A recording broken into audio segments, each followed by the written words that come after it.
Hey guys! Today I have a new project for you all, and it has to do with something that I've talked about on this channel and in art class before, which is the color wheel. I love the color wheel because with the color wheel we get rainbows. Rainbows. I love rainbows, you guys all know this. So I love the color wheel and I love doing projects around it because it means we get to use rainbow colors.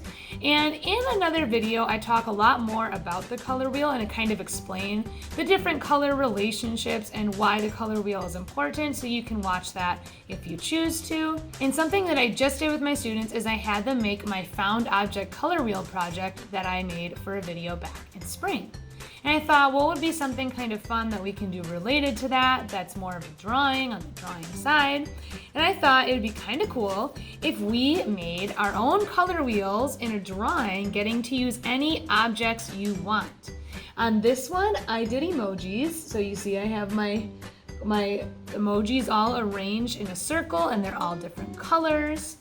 And I also did one with some sheep because I thought, I don't know, why not? You can make the wool of the sheep different colors. So this project is a lot of fun because you get to choose whatever types of items you want to make your color wheel. You could draw food, you could draw characters from a video game that you like. You can do all sorts of stuff, really whatever you want. But what I'm going to show you guys today is, first of all, how to turn your paper into a square so you can do this project. And then I'm also going to show you how to fold the paper. I don't know if you can see the folds, but there's folds on it, so it makes it easier to space out your items so that they look like they're more in a circle pattern. And then I'm just going to show you, how to add different colors to make it rainbow and like a color wheel. So go ahead, get your paper and your drawing supplies. You will need a scissors to make your paper into a square. If you don't have a scissors at home, then you can skip the square part, but you do need a scissors for that. And then we're gonna be folding stuff and getting to our drawing. So let's get started. All right, the first thing I'm gonna show you how to do is how to make your paper into a square.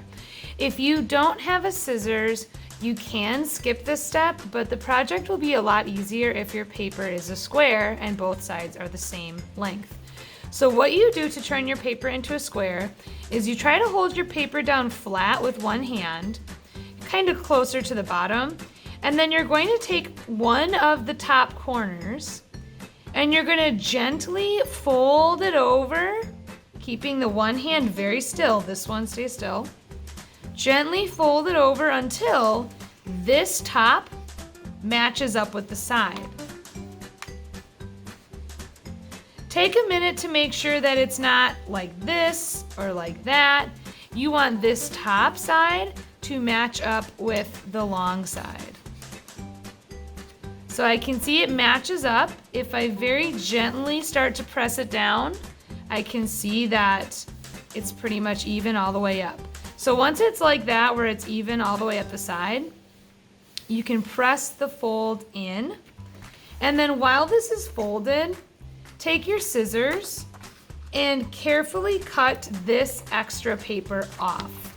So I'm not cutting this part that's folded, I'm just cutting the extra paper underneath away.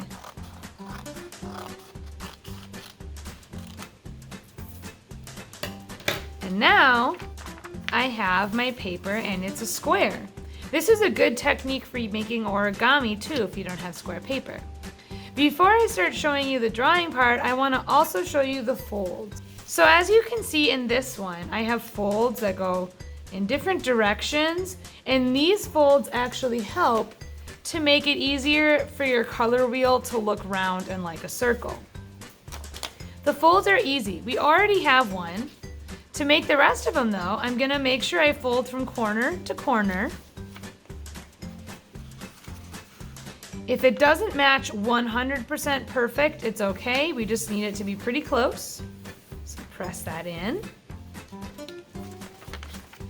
Then you wanna fold one half to the other half. So I'm gonna just fold this side to that side.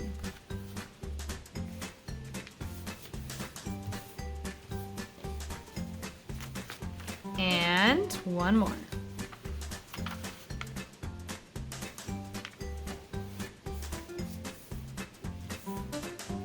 So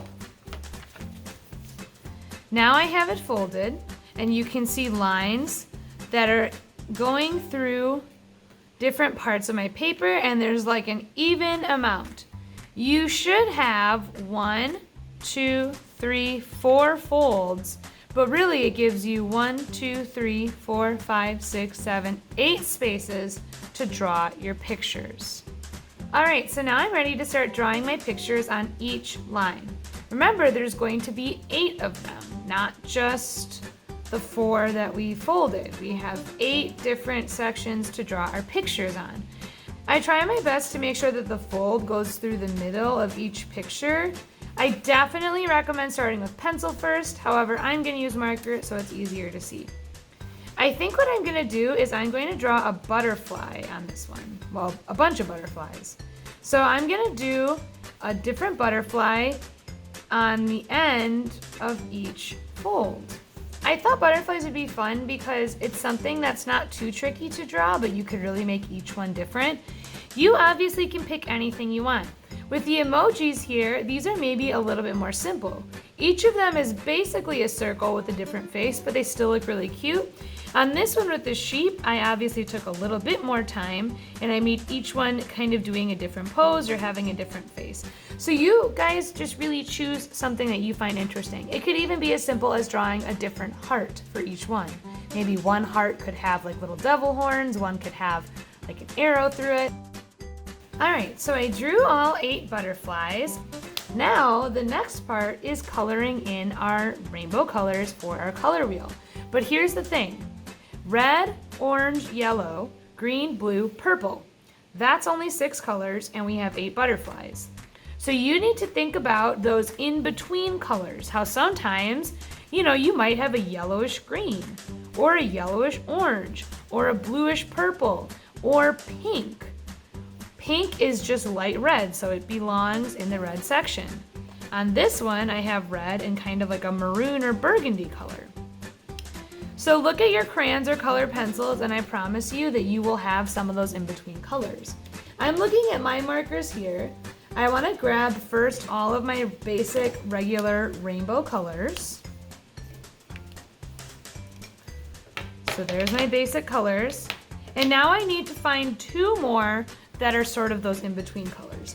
Definitely want to use pink, so that can go next to red. And then I have this kind of teal color. And if you're not sure where it goes, put it next to colors and see where you think it goes between.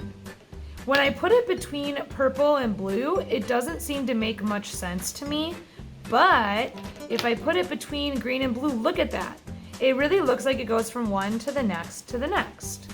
Again, if I flip it and put it between these 2, not so much. Between these 2, totally makes sense. So find the color that it's closest to, and then just kind of see where you think it belongs between more. And then you can just go ahead and start coloring in each shape a color of the color wheel. You might think you want to add some more colors to some of your sections. And it can be okay, but if you do too much, then it's going to be confusing. On this one, I'm simply doing black with whatever color there is. On the sheep though, I did use a peach color on every single sheep for his face, ears, and feet. So if you want to add an extra color, that's fine, but maybe just do 1 and make sure that it's only in a small section. All right, and I am all done coloring in my color wheel drawing. I think it's cool to see how the colors change from one to the next. I love seeing this green to this teal to this blue.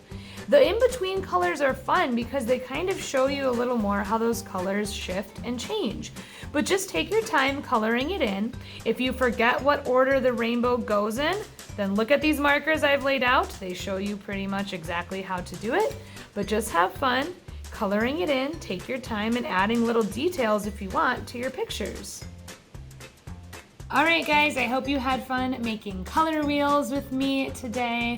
I would love to see what you drew for your color spots. Like if you made some characters or some animals or something like that, I'd love to see it.